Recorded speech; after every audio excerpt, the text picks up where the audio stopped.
Aussi longtemps que les lions n'auront pas leurs propres historiens, l'histoire de la chasse tournera toujours à la gloire du chasseur. Madame, Monsieur, bonjour et bienvenue dans cette nouvelle édition de votre programme L'Entretien.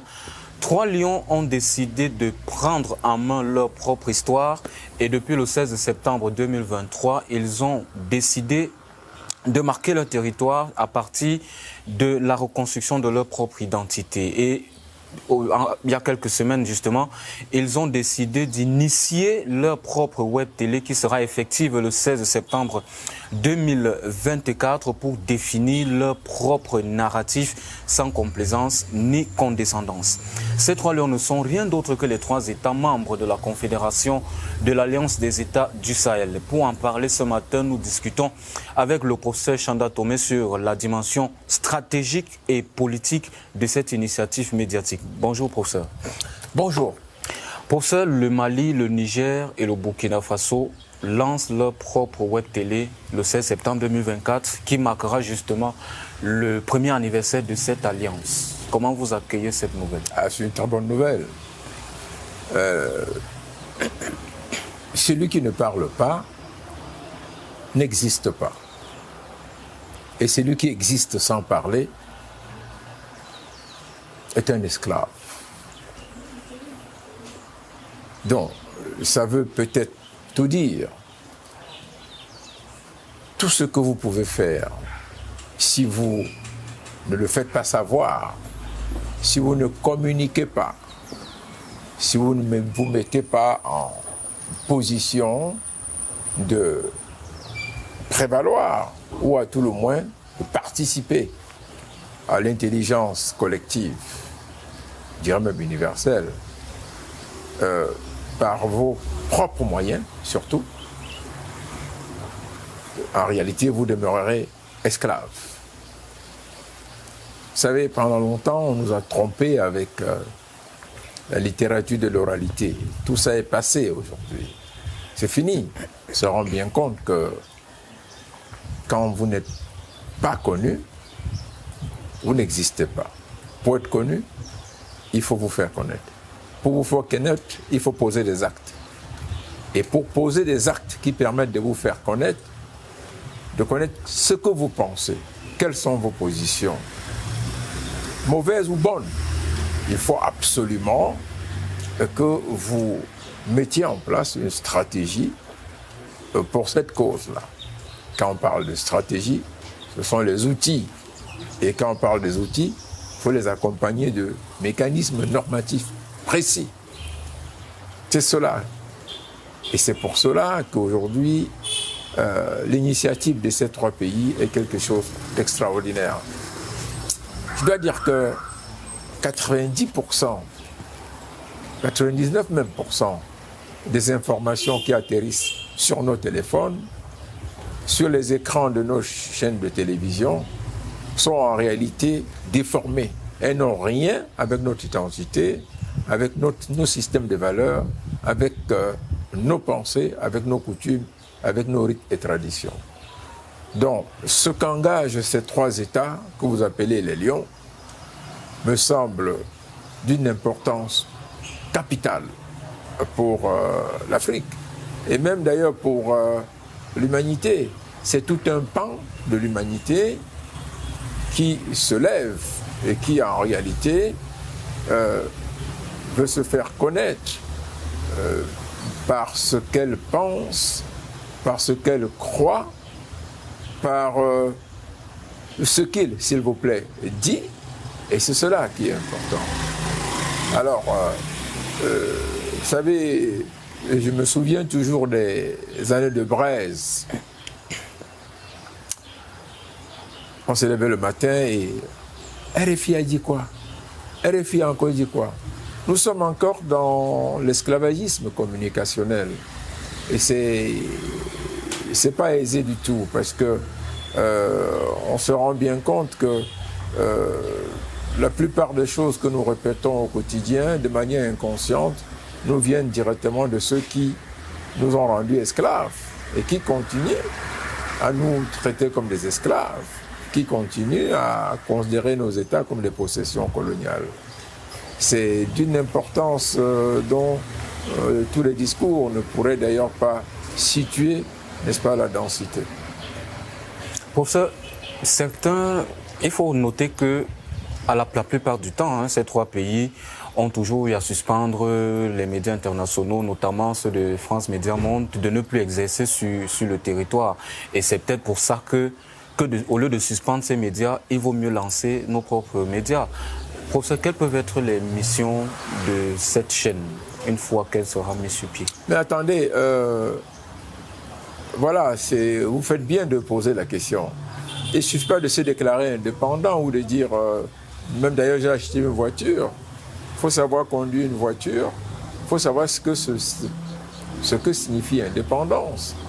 Je crois que vous avez bien suivi, depuis le début de la guerre en Ukraine, tout ce que l'Europe a fait. Toutes les chaînes qui ne se situent pas dans la ligne de la désinformation ou des dogmes occidentaux ont été suspendues. La plupart d'ailleurs des chaînes de communication russophones ou franco-russes, ainsi de suite. On vient d'interpeller et de garder à vue le fondateur de Telegram en France. En France, oui. Vous vous rendez bien compte que ça suscite beaucoup de protestations internationales. De la même manière, durant les Jeux olympiques qui se sont déroulés récemment à Paris, on a refusé l'accréditation à des journalistes russes. Ouais. Je veux aussi vous faire comprendre que ce n'est pas méchant. C'est même logique, si vous voulez. Simplement, ce qui nous agace, c'est qu'ils sont des types, c'est comme ça que je les qualifie dorénavant, ces États-là, en fait, qui prônent la liberté de communication, qui prônent la démocratie, qui prônent la liberté d'opinion. Ce sont ces États, ce sont ces pays, ce sont ces idéologies et ces doctrines qui aujourd'hui en réalité nous présentent un monde complètement différent. Pendant longtemps, le monde a fonctionné sur ce qu'on appelle la pensée unique. Vous savez, je suis allé à l'école en lisant Nathan. Même Mamadou Ebineta n'était pas édité en Afrique, vous savez très bien. Tout ce que nous avons eu comme manuel scolaire, et aujourd'hui encore, plus de 70% des manuels scolaires utilisés en Afrique en général viennent d'Europe ou sont d'émanence d'éditeurs extra-africains, c'est-à-dire hors du continent. Vous avez des pays comme l'Algérie, même la Tunisie, qui ont fait beaucoup d'efforts dans ce sens. Nous sommes encore très loin.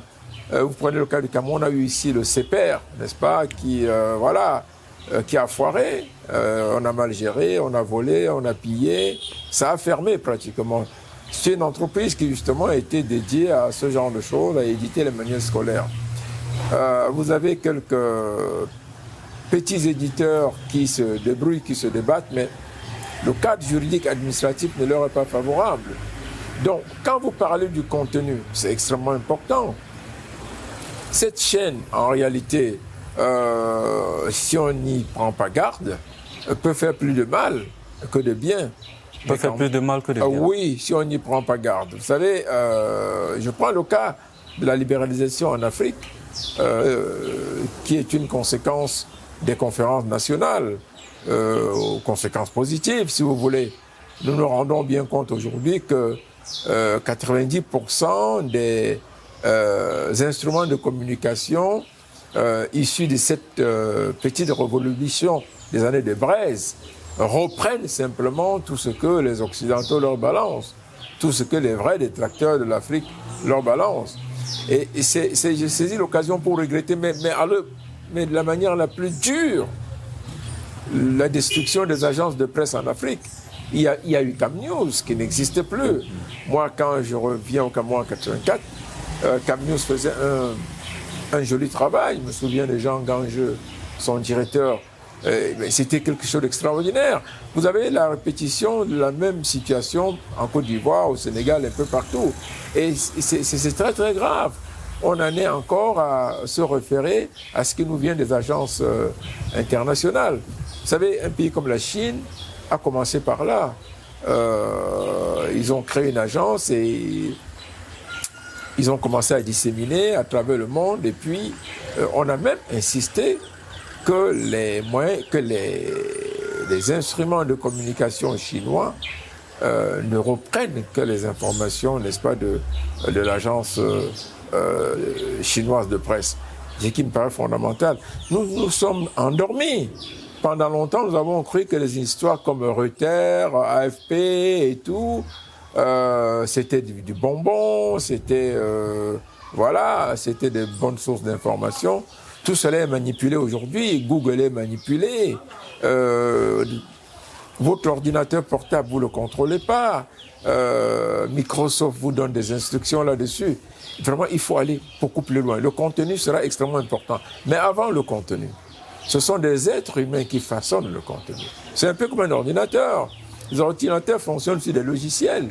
Alors, on construit le logiciel. Si on construit le logiciel pour dire que Sanda Tomé est mort, Sanda Tomé est bête, l'Afrique est malade, les Noirs sont pourris, les Noirs sentent mauvais, le logiciel, quand vous tapez sur l'ordinateur, vous reproduit ça, tout court. Donc, au-delà du contenu, qui fait le contenu? Ça, c'est une excellente question. Alors,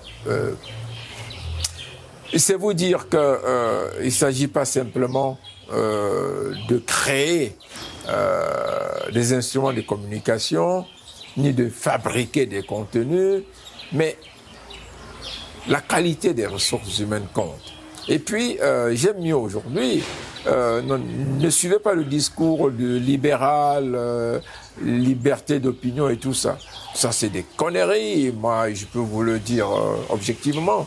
Tous les grands pays, les grandes nations se sont développées d'abord à partir d'une dictature terrible, un totalitarisme nationaliste. Ça, c'est extrêmement important.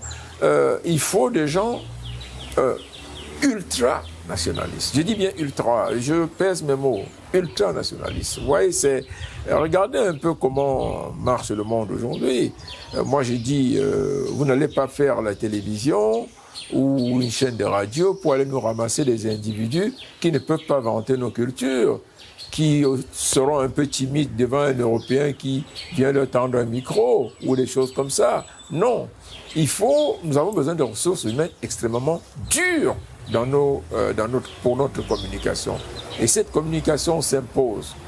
Et il s'impose également que nous soyons en mesure de contrôler les outils. Vous savez, vous pouvez créer 10 000 écoles de journalisme et tout, ce n'est pas ça la solution. Ça ne veut rien dire. Qui est-ce que vous mettez dedans? Voilà la réalité. Je préfère mieux le gars qui fait son benskin ou qui vend les tomates au marché ou ma maman au village. Je préfère lui tendre le micro, qu'elle dise exactement ce que nous sommes, ce que nous voulons, au lieu de ces diplômés sortis des écoles de journalisme et tout, qui vous ressassent des grandes théories. Écoutez, je gère des étudiants. C'est terrible. Parfois, vous leur dites, mais attendez, pourquoi vous avez cité ce monsieur? Il ne sait même pas. Il ne sait même pas pourquoi il a cité le monsieur. Vous lui demandez, mais est-ce que ce que ce monsieur a dit, vous croyez que c'est forcément juste? Ah ben, j'ai vu qu'il avait été cité par d'autres personnes et tout. Et vous savez comment est-ce qu'on rémunère les scientifiques à travers le monde? Non. Vous savez, ça, ce sont des canons montés par des gens à l'esprit complètement pervers. On dit le nombre de fois que vous êtes cité, vous êtes important. Vous êtes cru, c'est-à-dire on croit à ce que vous dites. Ça rentre dans la science. Bah écoutez, vous avez vu comment on fait les élections des Miss ou bien les élections de prix RFI, des choses comme ça. Vous avez un peu d'argent, vous mobilisez beaucoup de personnes pour appeler ou pour écrire. C'est tout. Donc, vraiment, nous avons besoin, pas de gens très compétents, on a besoin de gens très nationalistes, dogmatiques, pétris d'idéologie, pétrie de connaissances et de savoir dans la pratique politique. Une pratique politique populaire, pas les pratiques politiques élitistes, si vous voulez. Et c'est très important.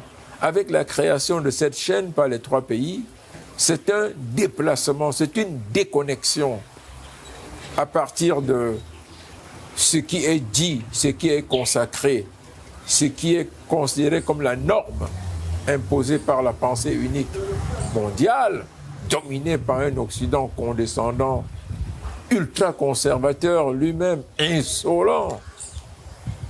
C'est une déconnexion de là vers une affirmation effective de nos valeurs, de notre identité. C'est un retour simplement à une anthropologie beaucoup plus assumée et mieux conséquente. C'est important. Donc, à propos du contenu, pour me résumer, il n'y a pas que le contenu qui compte. Il y a ceux qui vont faire le contenu. Et j'irai même plus loin. Quand vous avez un véhicule, on a pensé à une industrie automobile, on a pensé à des usines, on a pensé à des ingénieurs, on a pensé à des ouvriers, mais on a pensé aussi à ceux qui vont les conduire, à ceux qui gèrent les bancs d'essai. Voyez? Parce que c'est de cela qu'il s'agit. Nous créons une télévision, une chaîne. Pourquoi faire? Avec quels moyens? Qui va y travailler? Qu'est-ce que nous allons diffuser comme information? Avec quel support doctrinal et idéologique? C'est ça qui est important. Et croyez-moi, si c'était mon avis, tout ce qui existe comme média, je mettrais un trait. On met tout ça, on raye tout. Je ne vais pas parler comme les Cambodgiens, n'est-ce pas, les Khmers rouges. Non. Mais l'Afrique a besoin d'une révolution radicale sur le plan de la dissémination de la pensée, de l'appropriation de la connaissance et de l'enseignement du nationalisme. Ça, vraiment, nous sommes encore très loin. Il faut dire merci à ces gens-là, parce que c'est un pas extrêmement important. C'est une espèce de mutualisation d'un nationalisme conséquent qui est en train de se produire avec les 3 pays de la Confédération des États du Sahel. Pour ceux qui nous regardent, peut-être un peu plus simplement que possible, comment cette chaîne peut renforcer l'unité entre ces 3 États?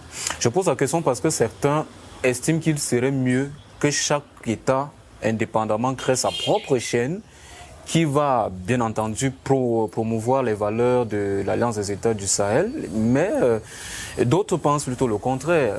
Comment cette chaîne peut justement renforcer, solidifier les rapports entre ces 3 États? Mais écoutez, je crois que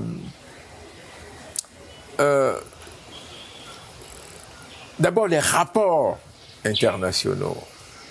Si on parle de rapports internationaux, c'est qu'en réalité on parle de concertation entre les intérêts nationaux, de conciliation, de consensus, voire même de divergence entre les intérêts nationaux. Mais les regroupements, les alliances se créent, se formalisent et se vivent sur la base d'une projection d'un destin commun dont les membres veulent assumer la direction et la mise en place. Quand vous parlez de chaînes ou de programmes ou de mécanismes ou d'instruments internes spécifiques à chaque État, mais ça existe déjà, si vous voulez. Nous avons Vox Africa, par exemple, qui, comme vous le savez, est l'émanation d'un de nos génies des affaires, Paul Kamouni Fokam. Donc, vous avez d'autres initiatives de cette nature. Mais j'aime mieux vous dire que je suis très choqué chaque fois que je vois 24, Gabon 24, Africa 24, tas de conneries 24, qui est une initiative de Nicolas Sarkozy quand il arrive au pouvoir. et Euronews et CNN, c'était quelque chose de terrible. Ça densifiait de façon très négative, ça impactait de manière impérialiste le comportement des Européens et l'espace médiatique. Et Sarkozy dit, écoutez, il demande à ses responsables de la communication, il faut que la France pense à une chaîne d'information continue. Vous voyez? Et ça a été extraordinaire. Voilà comment France 24 est née. Il y a eu beaucoup de propositions en termes d'appellation. Et puis, ça a mordu un peu comme, n'est-ce pas, un ingrédient dans le couscous au feu. Moi, je suis très heureux que le Cameroun n'ait pas suivi cette bêtise. Parce qu'au Cameroun, on a créé, il y a Cam News, il y a la chaîne en continu. Vous voyez, c'est extraordinaire. C'est ce que les pays devraient faire. Mais quand vous voyez les gens font, il y a France 24, on fait Centrafrique 24, Gabon 24, machin 24, c'est une connerie. C'est ce genre de mimétisme qui est choquant.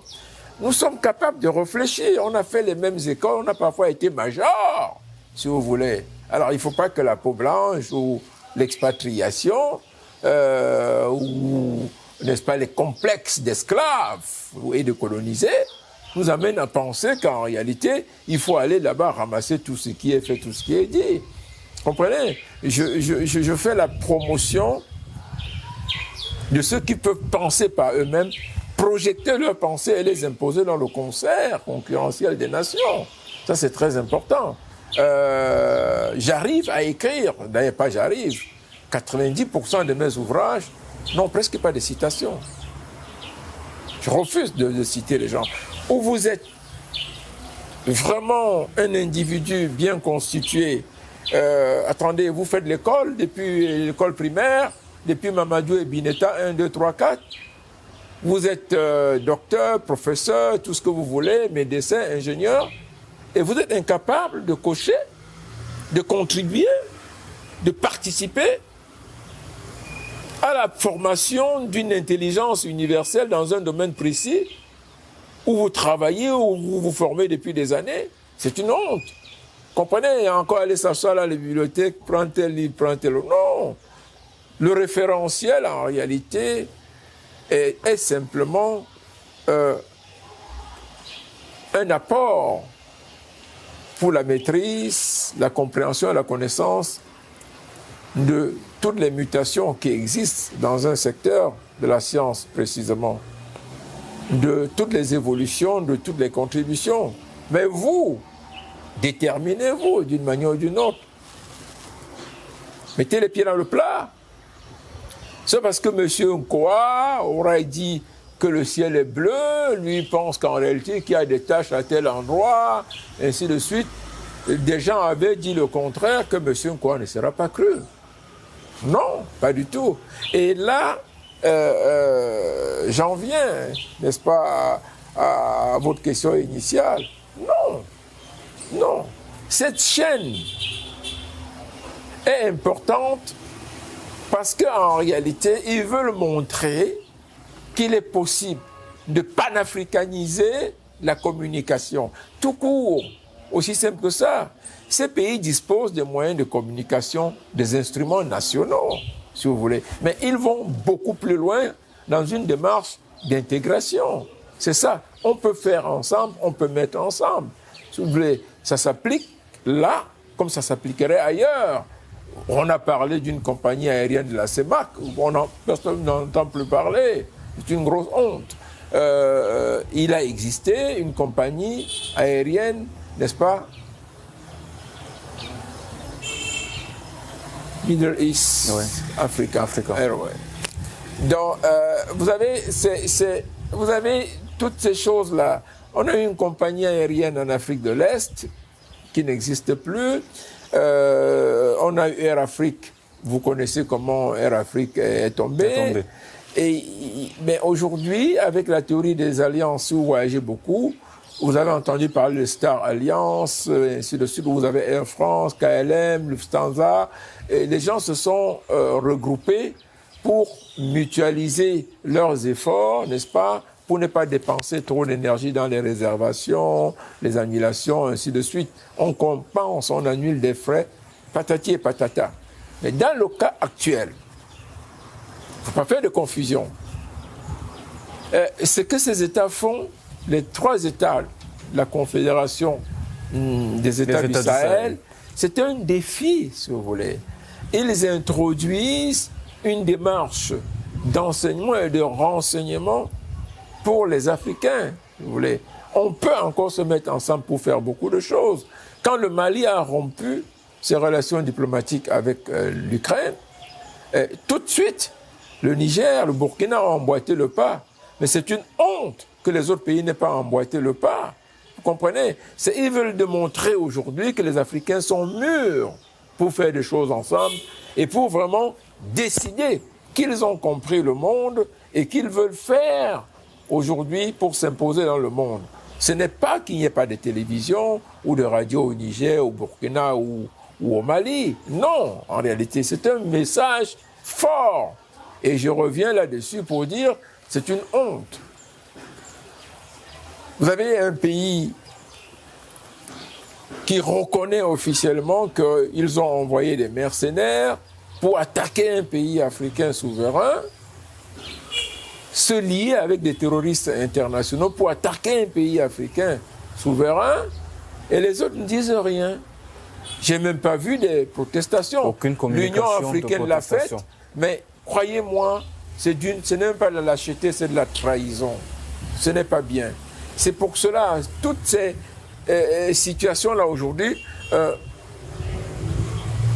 je ne dis pas compliquent, mais mettent les 3 pays à l'aise pour prendre la tête d'une véritable renaissance de l'Afrique, d'une Afrique nouvelle, d'une Afrique progressiste, telle qu'on l'a connue durant les années d'apartheid en Afrique du Sud. Nous avions effectivement une Afrique progressiste. Ça existait. Il ne faut pas craindre d'être partisan quand c'est nécessaire.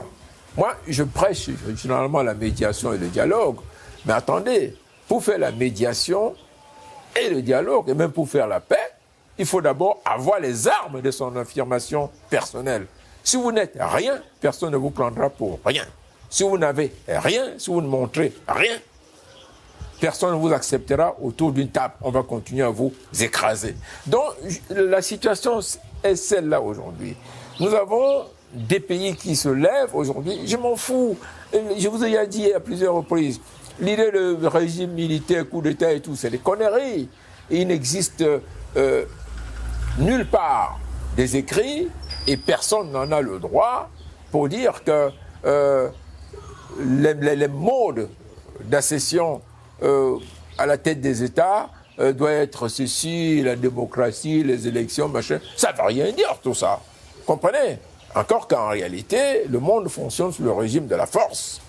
Le plus fort a raison, ça n'a jamais changé. C'est la théorie de Grotius. Le plus loin va votre canon, le plus puissant vous serez. Je viens de mettre un livre en production et je vous assure que c'est... Ce que j'y ai dit, même tout ce qu'on nous a présenté comme constitution dorénavant, n'a aucun sens en réalité. La théorie de séparation des pouvoirs, tout ça, c'est des conneries, ça n'a aucun sens. Vous le voyez très bien en France aujourd'hui, il y a eu des élections, Macron fait ce qu'il veut. Vous pouvez le constater dans beaucoup d'autres pays. Ce n'est pas qu'en Afrique qu'on change les constitutions ou qu'on décide qu'on reste au pouvoir. On le fait de différentes manières. L'Europe occidentale est dirigée par les mêmes personnes depuis plusieurs siècles. Hein? C'est-à-dire qu'en fait, les tuteurs, les maîtres, ce qu'ils appellent les maîtres des forces, les grandes familles capitalistes, qu'on change quelques individus à la tête des pays en disant qu'on a fait des élections, qu'on dit démocratiques, c'est un leurre en réalité. C'est ce qu'on appelle le grand capital. Le grand capital, les maîtres des multinationales. C'est eux qui dirigent l'Occident depuis plusieurs siècles. Tous les individus qui arrivent, qui parviennent à la tête de l'État, comme peut-être Kamala Harris dans quelques mois, sont en réalité les produits de ce système. Ils sont prisonniers de ce système, prisonniers des grandes familles capitalistes. Si vous êtes contre Google, contre Elon Musk, contre Ford, contre Fiat, contre Renault, contre Total, contre British Petroleum, contre Microsoft. Vous pouvez arriver au pouvoir nulle part. Voilà la réalité. Et c'est pour cela qu'on dit le capital, le détenteur du capital, et ça, c'est une analyse que Karl Marx, les marxistes l'ont fait depuis longtemps, repris par les léninistes, repris par les maoïstes et tout, ça tient toujours, monsieur. La lutte des classes, elle est fondamentale. Et c'est de cette lutte des classes que découle la gouvernance mondiale. Et c'est pour cela que nous nous battons aujourd'hui pour nous affirmer, pas en marge, mais en disant, on va continuer à accepter les coups, mais il faut déjà construire, n'est-ce pas, des outils, des mécanismes, au moins commencer, si vous voulez. Une chose importante, vous affirmer, faire vibrer votre identité, fonctionner selon une anthropologie objective de vos valeurs, c'est important. Maintenant, est-ce que vous pouvez effectivement les imposer dans le conseil d'une compétition mondiale? C'est tout à fait autre chose. Mais il faut commencer. Et c'est cela qui se passe. Toutes les luttes de libération n'ont tourné qu'autour de cela. Et toute l'histoire de l'humanité n'a tourné qu'autour de cela. Madame, Monsieur, nous allons prendre cette transition pour revenir à la seconde et dernière partie de cette émission. Ne zappez pas, on se retrouve juste après.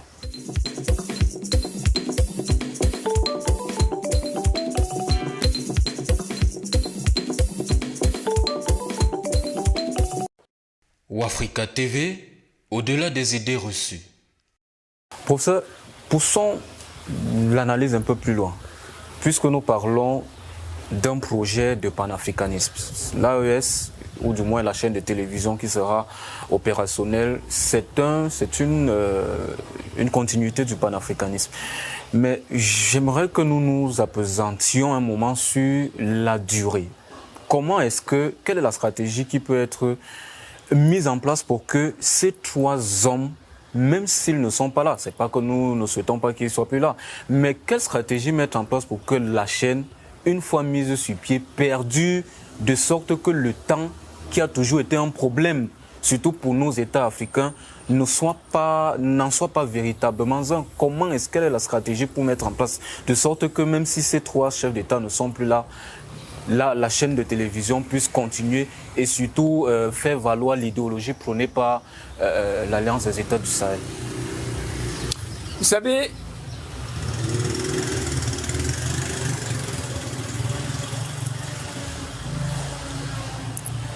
les êtres humains passent,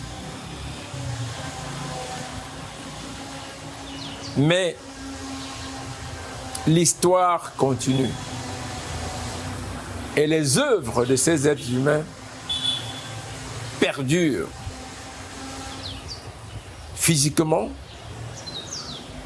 ou tout simplement de façon mémorielle, quand elles ont été gaspillées et détruites. Mais regardons.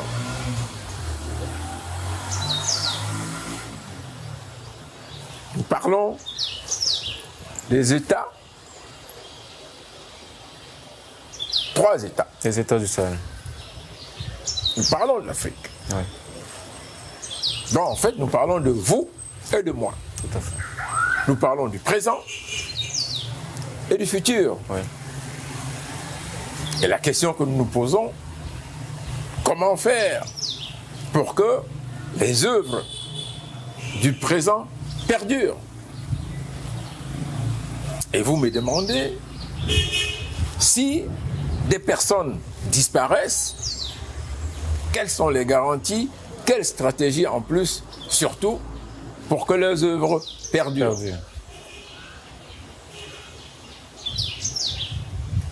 Vous savez comment les Européens nous qualifient?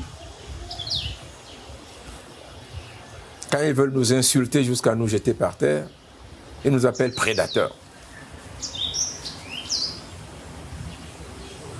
Ils nous traitent exactement comme les bêtes sauvages qui vivent en brousse, qui attrapent un truc mange, un python qui avale une brebis ou un lièvre et va se reposer dans un endroit pour 6 mois avant de recommencer.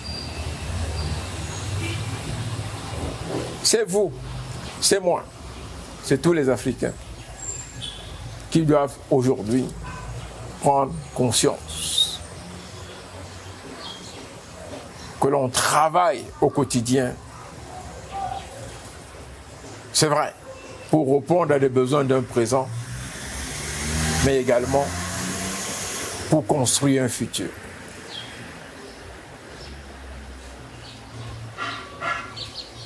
Quand vous allez dans les immeubles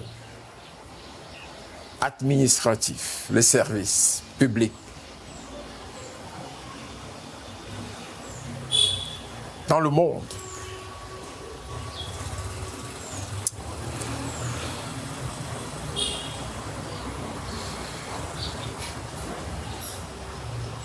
vous voyez les dispositions, la propreté, vous voyez la construction des choses. Vous revenez chez nous, vous allez dans un service public, les gens jouent aux cartes. Les assiettes dans lesquelles on a mangé traînent partout. Il y a des bureaux cassés dans tous les couloirs. Les gens se fichent. Parfois, vous entrez dans le bureau même d'un grand directeur ou d'un ministre. Vous avez le sentiment de vous retrouver dans un feuilleton américain ou français. C'est tellement beau. Mais dès qu'il sort de son bureau, il doit éviter des bouts de bois, des bureaux cassés. Il peut même glisser et se casser le pied. Pour aller entrer dans sa voiture, c'est une catastrophe. Tout est sale dans le parking, ainsi de suite. Vous allez dans les hôpitaux. Les malades viennent chacun avec son matelas, avec ses draps. Il y a dans les murs des chambres, il y a des taches de sang de moustiques qu'on a écrasées et tout. Quand on apporte le repas du malade, quand vous regardez, vous avez même peur pour votre malade, c'est ce repas qui peut le tuer. Et vous vous posez la question, comment faire pour prolonger un travail dans l'éternité? Nous retournons à ce que j'ai appelé une gouvernance nationaliste totalitaire. On n'a même pas encore des hommes forts en Afrique. On n'a pas encore des hommes forts. Non, il nous en faudra. L'Afrique a besoin de dictateurs comme on n'a même jamais vu pour redresser les esprits et les consciences. Toutes les scènes que je viens de vous décrire sont des défauts d'autorité dans la gouvernance. Quand on nous traite de prédateurs, en réalité, c'est une façon de dire que nous avons ce qu'on pourrait appeler, et là j'innove, des gouvernements de circonstances, et que nous pratiquons une gouvernance du fait et des situations immédiates. Le reste, on ne se pose pas la question. Attendez, vous vous êtes rendu compte, vous avez vu des images, une route au Cameroun, Yabassi, qu'on venait de livrer, qui a cédé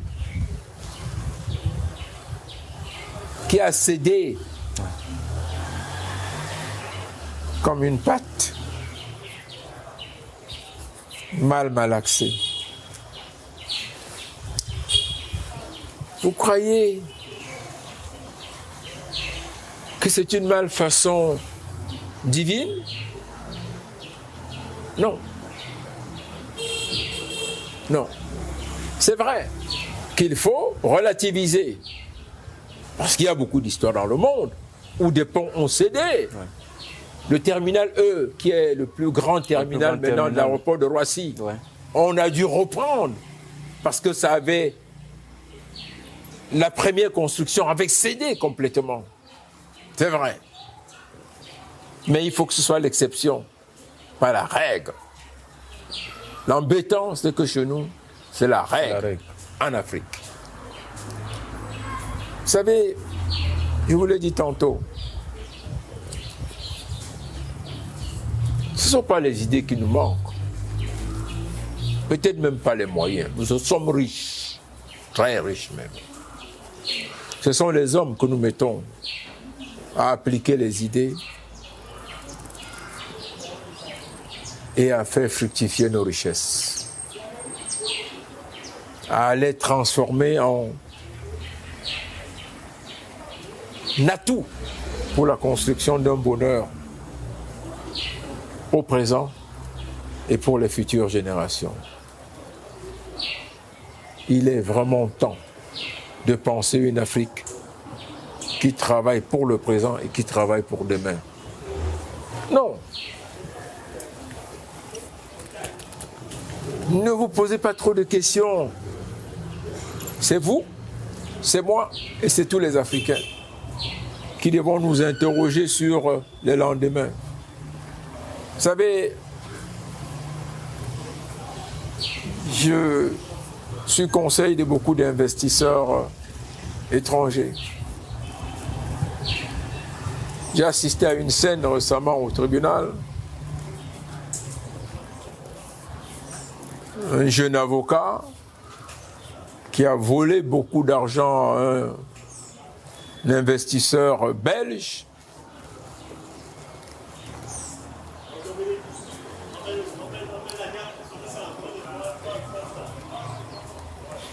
Dans sa tête et dans la tête des autres, de quelques-uns, il a volé un blanc, c'est une vengeance.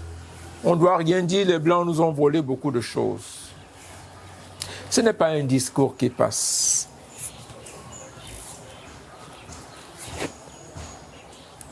Il a volé le blanc. D'accord. C'est une vengeance. D'accord. Il existe une histoire. D'accord. De coloniser d'esclaves. D'accord. Ils nous ont commis beaucoup de mal. D'accord. Le préjudice est lourd. Incontestable. Quand tu voles le blanc maintenant, est-ce que tu repars? Objectivement, tu investis où? Tu es fier parce que tu as investi ça où? Parce que tu as mangé. Tu as pris l'avion pour repartir au même pays des Blancs, habiter les grands hôtels, dépenser. Quand on doit te punir, tu appelles la République, la famille. Venez, on veut me tuer. Sanda Tomé travaille pour les Blancs. Il veut me tuer parce que j'ai volé l'argent d'un Blanc qui est responsable de l'esclavage et du pillage de l'Afrique. Non. La Corée a été colonisée. Le Japon même a été colonisé. Le Vietnam a vécu une guerre de destruction comme ce n'est pas permis. Où sont-ils aujourd'hui? Dans ce qu'on appelle les dragons, dans les premières puissances mondiales. Et nous continuons à pleurer la colonisation et l'esclavage, et nous disons, on va se venger en insultant un blanc, sale blanc, en lui volant son argent quand on est avocat, que ça suffit. Et après, on se gosse le dos, on a vengé l'Afrique. Non, monsieur, venger l'Afrique, c'est construire l'Afrique. C'est éduquer nos enfants. C'est faire que nos enfants soient des génies, des maîtres de la science et de la connaissance. Nous aurons vengé l'Afrique. Et ça commence par un travail personnel. Chacun de nous doit être un vrai modèle. Pas des petits voyous que l'on retrouve dans les bars après qu'ils aient tenu des discours pimpants, des discours enflammés sur les plateaux de télévision. Non. Voilà, monsieur, la réponse que je peux vous donner. Le futur des projets des États de la Confédération de l'Afrique, de l'Alliance des États du Sahel. De l'Alliance, de la Confédération des États du Sahel. Des États du Sahel. C'est d'abord nous. Tous ensemble, nous constituons les seules garanties qui existent. Et pour que cette garantie soit réelle, ça doit se retrouver dans l'éducation que nous donnons à nos enfants. Vous ne prenez pas votre fils qui est un cancre. Une maman me racontait l'autre jour, ah mais tiens, j'étais en Europe avec le fils d'un membre du gouvernement, il n'a rien fait à l'école, rien du tout. Il passait le temps à s'amuser avec des bordels, à rouler dans de belles voitures. Il n'a rien dans la tête. On est revenu, moi je suis au chômage, lui il est directeur quelque part. Vous multipliez ces exemples sur le continent et vous avez tué l'Afrique plusieurs fois. Vous avez crucifié l'Afrique. Vous avez fait pire que la traite des nègres et pire que la colonisation. Il n'y a pas pire destruction et autodestruction que lorsque l'on est soi-même la cause de ces malheurs. Parce que l'on croit à un moment donné que l'on connaît, que l'on peut, alors qu'en réalité, on est nul. Voilà ce que je peux vous dire. Professeur, est-ce qu'on peut envisager que cette chaîne puisse collaborer avec d'autres chaînes, que ce soit en Afrique ou même sur la scène internationale? Et si oui, sous quels critères, ou du moins sous quelles conditions? Mais, cher ami, le monde est ouvert.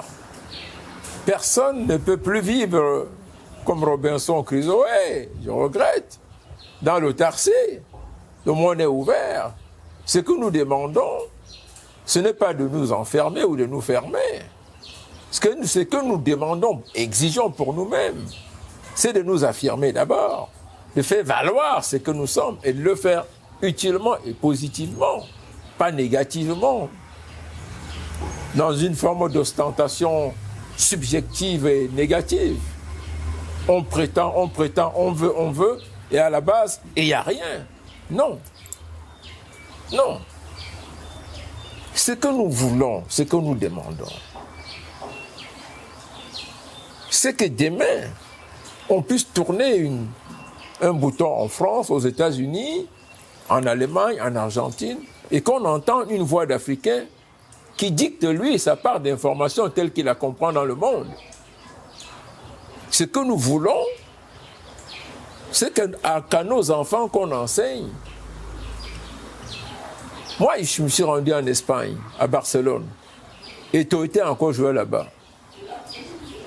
Je suis allé dans une boutique de maillots, je n'ai pas vu le maillot d'Etofis. J'ai exigé, on m'a sorti ça dans un carton. C'était dans un carton. Il y avait tous les autres maillots, sauf le sien. C'était dans un carton. J'ai exigé, on m'en a donné 10. Ce que nous voulons,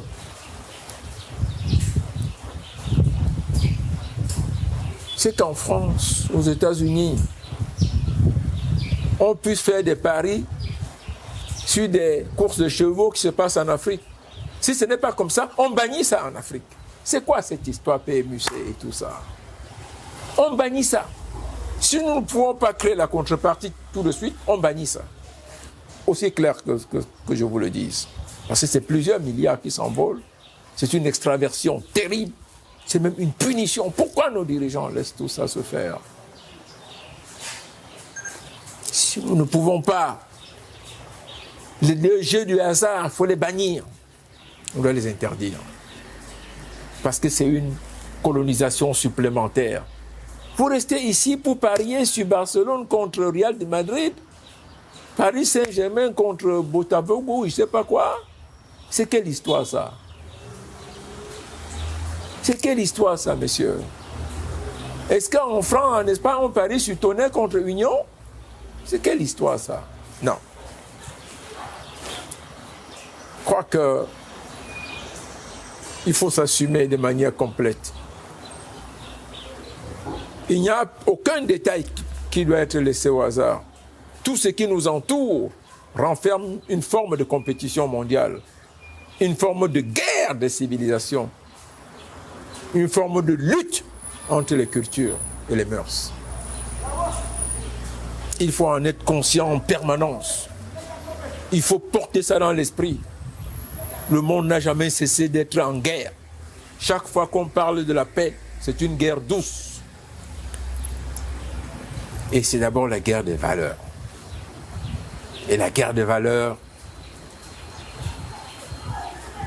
a pour toile de fond la capacité de communication des uns et des autres. Comment vous vous exprimez, comment vous vous projetez. Qu'est-ce que vous prenez dans ce que vous voyez faire ailleurs? Qu'est-ce que vous rejetez? Nous devons 90% de ce qui nous entoure en ce moment est nocif pour nous-mêmes et pour nos enfants. C'est pour cela que la communication est importante. Et mettre en place des outils, des instruments avec des mécanismes précis, dirigés et animés par des idéologues d'un panafricanisme à la limite outrancier et d'un nationalisme ravageur. J'insiste, monsieur, on a beau critiquer Marine Le Pen en France, c'est la plus honnête. C'est la plus honnête. Je regrette. C'est la plus honnête. Elle a souvent exprimé tout haut ce que les autres disent dans leur chaumière, dans leur salon, ou lorsqu'ils prennent leur petit café en famille. C'est très important. Vous regardez en Suède, en Allemagne, partout, même au Canada, où les Camerounais, maintenant, ils vont comme s'ils allaient en vacances au village. On a entré, je lisais hier, le gouvernement canadien disait, ils vont mettre un holà sur l'apport temporaire des travailleurs immigrés et tout. Est-ce que vous savez, quand vous allez au Canada, si vous êtes médecin, dentiste, ingénieur, d'accord, on va vous intégrer, mais on va vous intégrer comme un sous-fifre. Qu'il existe même des lois maintenant pour dire que non, on n'admet pas dans tel ou tel métier. Voilà ce que nous enseignent les vertus d'un monde qui est un village, d'un libéralisme ouvert et tout, d'une compétition et d'une concurrence transparente et libre. Non. Non. Non. L'Afrique doit lancer plusieurs projets comme ceux qui sont en cours, n'est-ce pas, par ces États, la Confédération de l'Alliance du Sahel, n'est-ce pas, la Confédération des États du Sahel. C'est très important, il faut le faire. Moi, vous savez, j'ai regardé l'autre jour, encore, on dit, notre frère André Niamsi a été interpellé à l'aéroport d'Orly en provenant du Mali via le Maroc. Oui, c'est des petites choses. Vous lisez, on veut enlever la nationalité à Alain Foka. Pendant longtemps, ils ont servi, ils ont parlé. Tant qu'ils étaient des bons enfants, des bons gamins, le jour où ils se sont réveillés et ils ont voulu parler de l'Afrique, dit on va faire pour l'Afrique, du coup on va leur enlever la nationalité. Du coup, voilà, ils sont tracassés dans les aéroports. Vous savez, je dis, le monde a été en permanence et le demeure en guerre. Et mettez-vous en tête, il n'y a rien qui vaille, la démocratie est un leurre tel qu'enseigné par les Occidentaux, par la pensée unique. En réalité, c'est le grand capital, le capitalisme outrancier qui domine le monde, qui choisit les dirigeants. Quelle que soit la qualité des élections, c'est ce capitalisme-là qui fait les élections, qui choisit les dirigeants, qui place les gens à la tête des États. Et chaque fois que vous allez vous mettre en travers de leurs intérêts, ils vont chercher à vous tuer et à vous assassiner. Ça, c'est très important. Mais ça n'empêche pas qu'il faut toujours essayer. Parce qu'en réalité, ce qui compte, c'est d'abord s'affirmer. On s'affirme maintenant et on essaie de se projeter.